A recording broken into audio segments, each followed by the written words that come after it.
చంద్రబాబుకు జనం బుద్ధి చెప్పే రోజు వస్తుందన్నారు వైసీపీ అధినేత జగన్. కడప జిల్లా పులివెందుల్లో పర్యటించిన ఆయన రైతుల సమస్యల్లో ఉన్నా ప్రభుత్వం పట్టించుకునే పరిస్థితిలో లేదన్నారు. సూపర్ 6 హామీలు ఇచ్చి అక్కాచెళ్లను మోసం చేస్తున్నారని మండిపడ్డారు. రాష్ట్రంలో మహిళలతో సహా ఏ ఒక్కరూ సంతోషంగా లేరన్నారు వైఎస్ జగన్.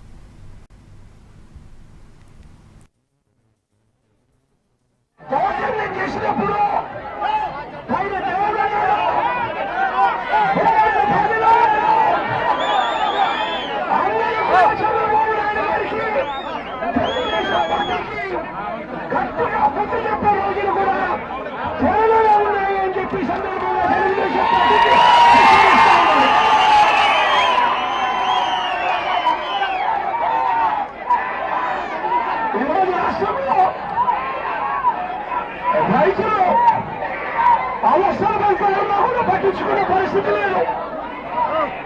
ఈరోజు రాష్ట్రంలో సూపర్ 6 సూపర్ 7 చెప్పి హామీలు చెప్పి వ్యవసాయం చేస్తామన్న పరిస్థితులు రాష్ట్రంలో కల్పిస్తామన్నా కూడా పట్టించుకునే పరిస్థితులు ఈ రాష్ట్రంలో ప్రభుత్వం లేదు. ఈ రాష్ట్రంలో